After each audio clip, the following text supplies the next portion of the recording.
Bismillahirrahmanirrahim. Assalamualaikum warahmatullahi wabarakatuh. Perkenalkan, nama saya Bagas Cahyuduna, NIM 2022-08-110 dari kelas TINFC 2022-01.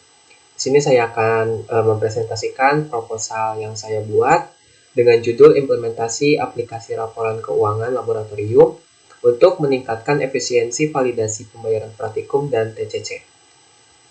Oke, langsung saja kita mulai ke presentasinya.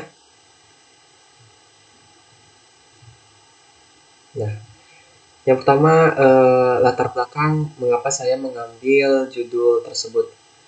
Nah, di sini terdapat beberapa poin utama, yaitu laboratorium komputer itu merupakan komponen vital di perguruan tinggi yang mendukung pengembangan teknologi informasi. Nah, fungsinya itu pasti melibatkan sistem perangkat lunak, perangkat keras, dan jaringan. Nah, peran dari laboratorium itu sendiri untuk meningkatkan kualitas pendidikan melalui fasilitas praktikum bagi mahasiswa. Kemudian tantangan terhadap laboratorium itu sendiri yaitu kelengkapan sarana, pemeliharaan, pengawasan, dan evaluasi pemakaian. Kemudian fokusnya itu pada validasi pembayaran praktikum dan TCC. Nah, manfaat dari proposal ini adalah transparansi keuangan, efisiensi, dan akurasi dalam pengelolaan laboratorium. Nah, khususnya di aplikasi yang saya buat. Nah, di sini dimaksud berarti laboratorium komputer itu memiliki peran yang strategis dalam pendidikan. Nah, namun untuk memastikan optimalisasinya, aspek pemeliharaan, pengawasan, dan evaluasi pemakaian menjadi krusial. Nah, dalam konteks ini, pengembangan aplikasi laboratorium itu yang fokus pada validasi pembayaran praktikum dan TCC akan memberikan manfaat yang signifikan. Aplikasi ini akan memastikan transparansi keuangan, efisiensi, dan akurasi dalam pengelolaan laboratorium. Dengan demikian, kami mencoba mengaplikasikannya dalam penyusunan proposal yang saya ajukan ini. Oke, next, di identifikasi masalah. Nah, di sini terdapat beberapa masalah yang sudah saya teliti, yaitu proses validasi pembayaran praktikum dan TCC masih dilakukan secara manual. Hal ini memakan waktu dan meningkatkan resiko kesalahan manusia. Nah, di sini dimaksud berarti keterlibatan manusia dalam proses ini memakan waktu yang meningkatkan risiko kesalahan. Nah, dengan metode manual, efisiensi administrasi keuangan laboratorium itu terganggu. Nah, kemudian di sini ada poin kedua, yaitu keterlambatan dalam proses validasi dapat mempengaruhi efisiensi administrasi keuangan laboratorium. Nah, yang di sini dimaksud mahasiswa dan staf administrasi itu harus menunggu lebih lama sebelum pembayaran dapat diverifikasi. Nah, kemudian poin ketiga itu pentingnya transparansi dalam pengelolaan keuangan laboratorium. Nah, di sini dengan validasi manual biasanya sulit untuk memastikan transparansi yang optimal terkait pembayaran praktikum dan TCC. Nah, dan poin terakhir yaitu kesalahan dalam validasi dapat berdampak pada ketidakakuratan laporan keuangan. Nah, di sini dimaksudkan kepada informasi yang tidak valid itu dapat mempengaruhi pengambilan keputusan dan perencanaan keuangan. Nah, oke, next ke rumusan masalah. Nah, saya mendapatkan dua rumusan masalah, yaitu bagaimana untuk mengoptimalkan proses validasi pembayaran praktikum dan TCC pada laboratorium, dan yang kedua yaitu bagaimana memastikan transparansi transaksi pembayaran dalam pengelolaan laboratorium. Oke, next. Nah, batasan masalah ini penelitian akan berfokus pada pengembangan aplikasi laporan keuangan laboratorium yang khusus memvalidasi pembayaran praktikum dan TCC. Aplikasi ini tidak mencakup validasi transaksi lain di luar lingkup tersebut. Nah, kemudian pengembangan aplikasi juga akan menggunakan bahasa pemrograman Java dengan mengimplementasikan konsep GUI atau Graphical User Interface dan CRUD atau Create, Read, Update, dan Delete. Nah, kemudian fokus utama adalah pengoptimalan proses validasi. Aplikasi akan memproses data keuangan laboratorium, keamanan data dijaga dengan baik, termasuk hak akses yang terbatas. Nah, hak akses yang terbatas itu berarti nanti ada beberapa hak akses, jadi tidak sembarangan seseorang akan bisa masuk ke berbagai interface-nya. Nah, kemudian yang terakhir, penelitian ini tidak akan membahas aspek infrastruktur jaringan atau perangkat keras laboratorium secara mendalam. Nah, jadi difokuskan kepada software-nya saja, tidak ada campur tangan dari hardware. Oke, next. Sini tujuan penelitian. Nah, tujuannya itu yang pertama untuk mempercepat validasi. Nah, dengan membangun aplikasi khusus, proses validasi pembayaran praktikum dan TCC dapat dipercepat. Aplikasi ini akan mengurangi keterlambatan dan memastikan verifikasi dilakukan dengan efisien. Nah, kemudian yang kedua adalah akurasi data.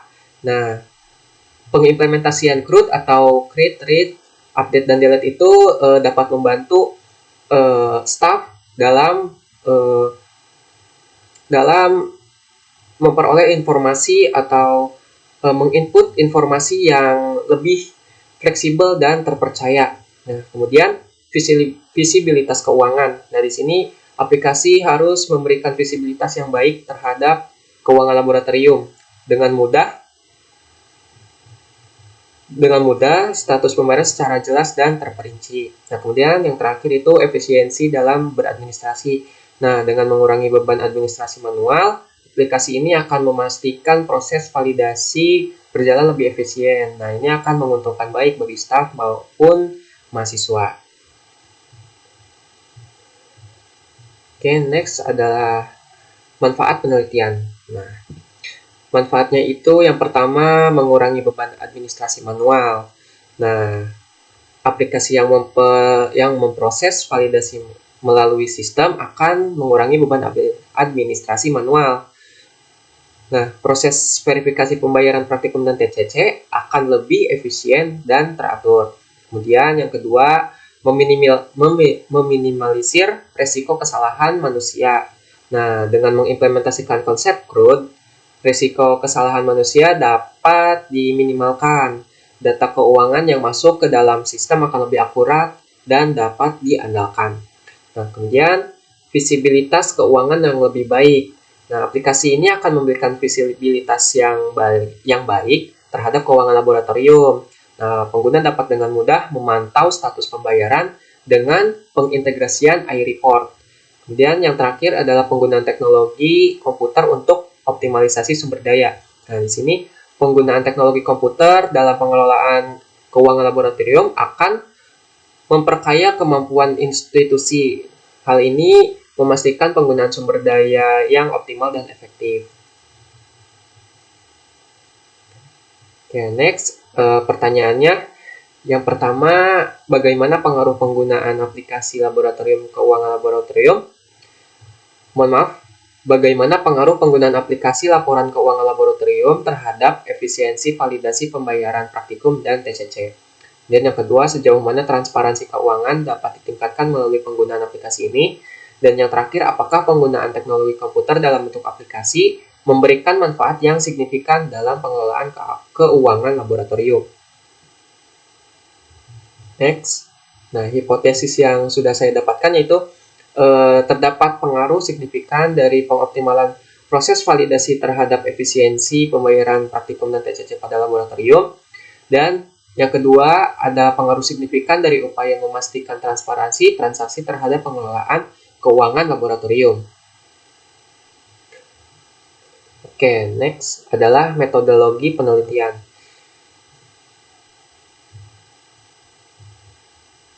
Nah, di sini terdapat bagannya. Nah, yang pertama itu bagan metode studi pustaka, observasi, dan wawancara. Nah, metode studi pustaka itu sendiri merupakan metode pengumpulan data dengan cara memahami dan mempelajari teori-teori dari berbagai literatur yang berhubungan dengan penelitian tersebut.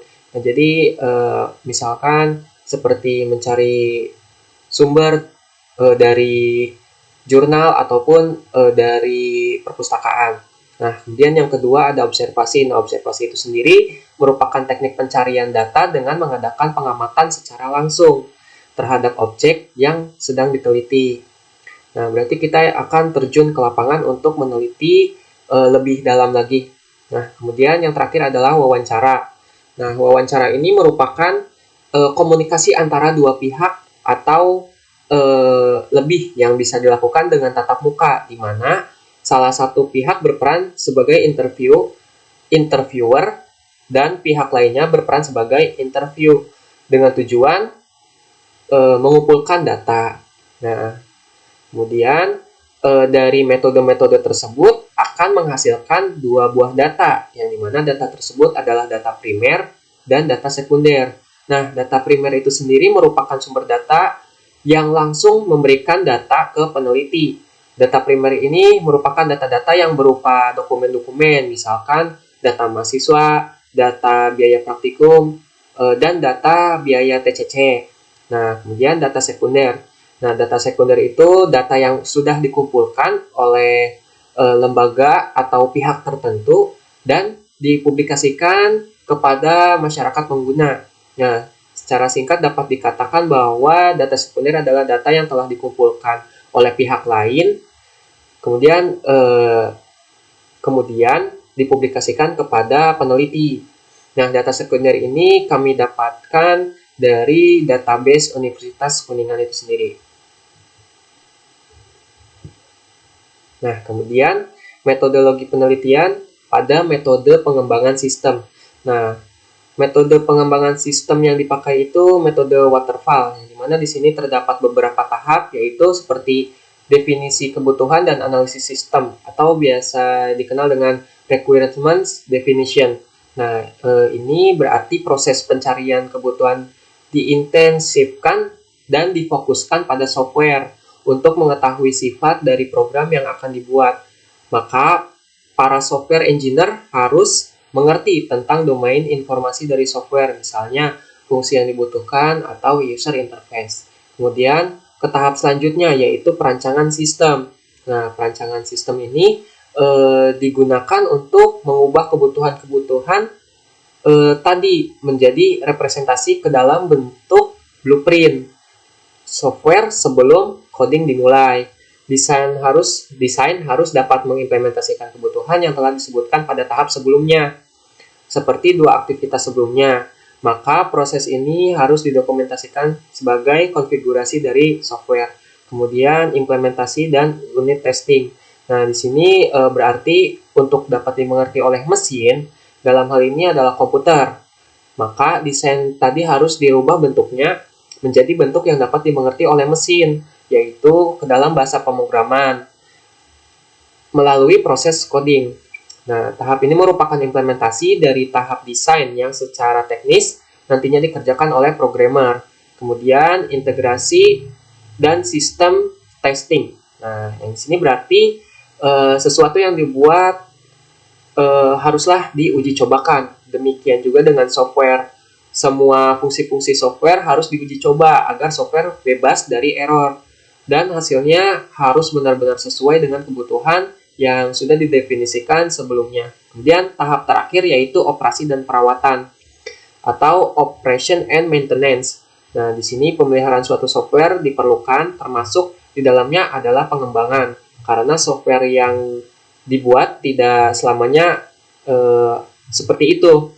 Nah, ketika dijalankan mungkin saja masih ada error kecil yang tidak ditemukan sebelumnya, atau ada penambahan fitur-fitur yang belum ada pada software tersebut. Pengembangan juga diperlukan ketika adanya perubahan dari eksternal perusahaan, seperti ketika ada pergantian sistem operasi atau perangkat lainnya. Nah, jadi secara keseluruhan, waterfall atau air terjun ini adalah model yang dikembangkan untuk mengembangkan perangkat lunak. Untuk mengembangkan perangkat lunak.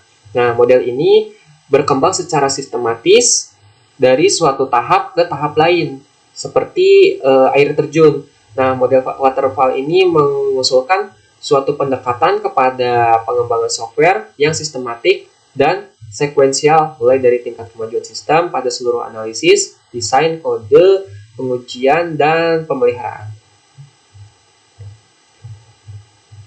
Nah, metodologi penelitian selanjutnya yaitu metode pengembangan sistem. Nah, di sini eh, saya telah mengumpulkan beberapa metode pengembangan sistemnya itu. Yang pertama, mengidentifikasi masalah. Nah, mengidentifikasi masalah ini, langkah awalnya adalah menyelesaikan masalah atau mengidentifikasi masalah yang ada. Nah, berdasarkan studi pustaka dan observasi langsung terhadap objek penelitian, masalah-masalah utama yang perlu diselesaikan dapat dirumuskan. Identifikasi ini dilakukan dengan mempelajari literatur yang relevan serta mengamati kondisi nyata di lapangan. Dan yang kedua itu mengumpulkan data. Nah, data yang diperlukan untuk menyelesaikan masalah dikumpulkan melalui metode studi pustaka, observasi, dan wawancara. Nah, kemudian ada analisis data. Nah, analisis data ini, data yang dikumpulkan akan dianalisis untuk menemukan pola, hubungan, dan akar penyebab dari masalah yang ada. Nah, kemudian definisi kebutuhan. Di sini berdasarkan hasil analisis data, kebutuhan yang harus dipenuhi untuk menyelesaikan masalah dirumuskan secara rinci. Nah, kemudian desain sistem dan software. Desain sistem dan software ini berarti setelah kebutuhan didefinisikan, langkah selanjutnya adalah merancang sistem dan software yang akan digunakan untuk menyelesaikan masalah. Kemudian yang keenam, implementasi dan pengujian unit. Nah, di sini desain yang telah dibuat kemudian diubah menjadi kode program melalui proses coding. Nah, kemudian yang terakhir itu integrasi dan pengujian sistem. Nah, di sini setelah semua unit diuji, langkah selanjutnya adalah mengintegrasikan seluruh unit menjadi satu kesatuan sistem dan melakukan pengujian secara menyeluruh. Nah, di sini ada jadwal kegiatan penelitiannya. Di sini saya membagi ke dalam 4 bulan, yaitu dari Juli sampai Oktober, yang dimana pada minggu pertama sampai minggu keempat di bulan Juli itu saya akan mencari bahan penelitiannya. Nah, kemudian pada minggu pertama di bulan Agustus itu merupakan tahap perencanaan. Kemudian minggu kedua sampai minggu keempat di bulan Agustus itu mohon maaf dari minggu kedua sampai minggu pertama bulan September itu perancangan sistemnya. Kemudian yang keempat itu uji coba dan implementasi akan dilaksanakan pada minggu kedua bulan September. Kemudian evaluasi pada minggu ketiga bulan September. Dan penyusunan laporan dimulai dari minggu keempat bulan September sampai minggu keempat bulan Oktober. Kemudian hasil penelitian atau skripsinya itu akan dihasilkan pada minggu terakhir di bulan Oktober. Nah, oke. Selanjutnya adalah demo aplikasi. Sini saya akan masuk ke projectnya.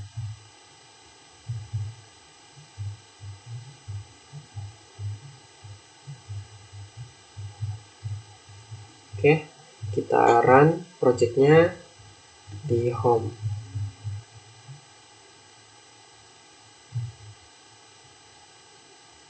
Nah, di sini adalah form loginnya.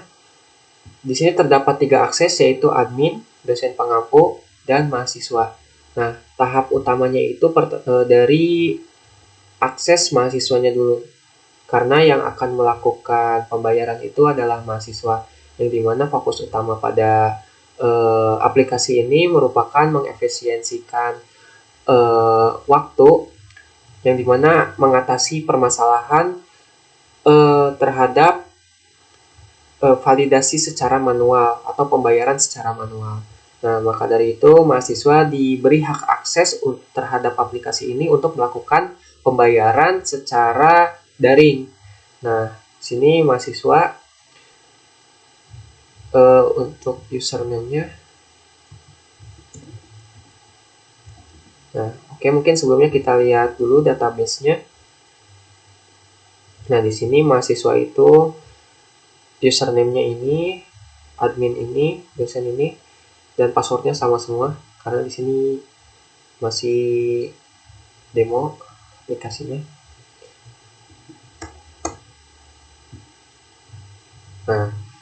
Ini halaman utama pada interface dari hak akses mahasiswa. Nah, yang mana di sini kita akan yang pertama itu mahasiswa harus menginput NIM-nya terlebih dahulu. Misalkan angkatan 23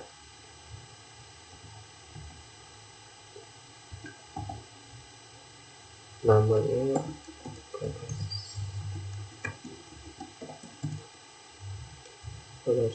informatika. Nah, di sini ketika mahasiswa memilih angkatannya itu, maka biaya praktikum dan biaya TCC-nya itu akan terisi secara otomatis. Nah, misalkan di sini pilih 2020, nah di sini mahasiswa tidak perlu menginputkan lagi karena akan terisi secara otomatis oleh sistem, yang dimana biayanya tersebut sudah disesuaikan oleh angkatan mahasiswa tersebut. Nah, karena di sini 23, kita ke 23, 2023. Nah, untuk kelasnya itu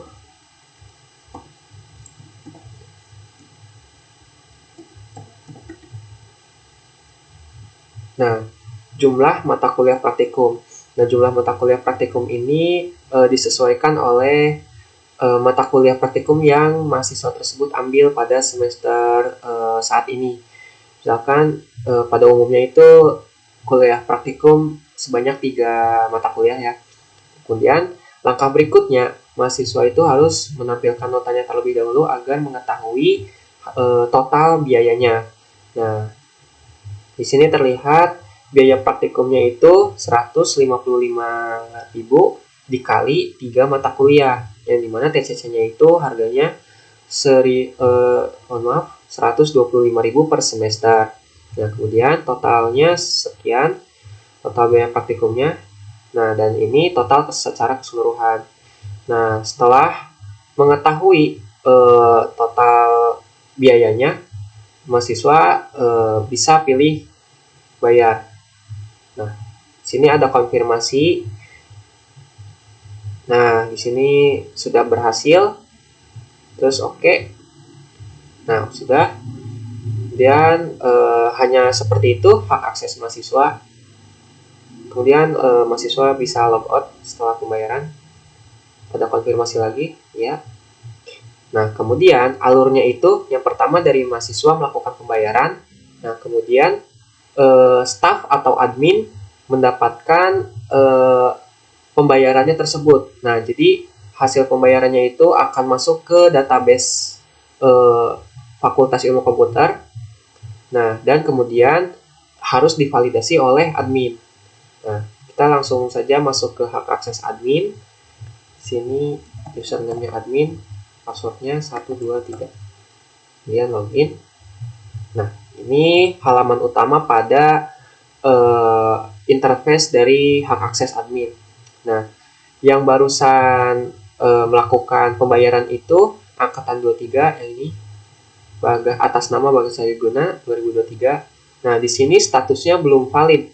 Nah, untuk itu, untuk memvalidasi ini, admin perlu mengklik pada nama tersebut. Nah, atau bisa juga mengingat oleh ID pembayarannya itu. Nah, di sini ID-nya itu 17, statusnya belum valid. Nah, di sini bisa validasi pembayaran mahasiswa. Nah, dengan ID 17 yang baru saja terkirim. Ini, nah, ID pembayaran 17. Nah, di sini ada tombol validasi. Validasi data, ini ada konfirmasi. Ya. Nah, ini sudah mendapatkan pesan bahwa data pembayaran tersebut sudah divalidasi. Oke. Terus kembali. Nah, ID 17 yang ini sudah valid statusnya. Nah, di sini juga admin dapat menambahkan data, dapat mengubah atau mengupdate data, atau menghapus. Nah, disinilah sistem CRUD atau read, update, dan delete diimplementasikan. Nah, saya tidak akan mempraktekannya karena mungkin dapat dipahami. Nah, untuk membuktikannya mungkin hapus data saja. Hapus salah satunya. Nah, ini sudah dihapus, misalkan menambah gitu. Kemudian di sini juga terdapat fitur pencarian. Nah, di sini bisa berdasarkan nama ataupun ID. Nah, misalkan di sini berdasarkan nama. Nah, ini ada sesuai. Oke, mungkin segitu dari hak akses admin. Oh iya, admin juga dapat mencetak data. Nah, disinilah yang saya maksud dalam transparansi keuangannya. Nah, di sini dapat mencetak dengan mengimplementasikan fitur iReport. Nah, di sini bisa dicetak.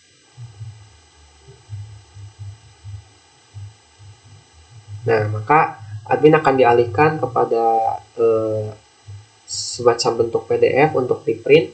Nah, dan ini statusnya. Jadi bisa di print juga. Nah, disinilah transparansinya. Oke, kemudian logout. Nah, dan yang terakhir itu ada dosen pengampu.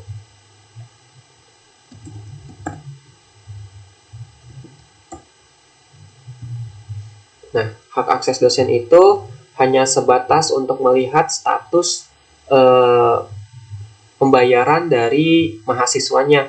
Nah, di sini dosen dapat melihat mana yang belum valid ataupun yang sudah valid. Dosen juga dapat mencari nama-nama yang ingin dicari. Nah, misalkan seperti tadi, cari, oke, ketemu.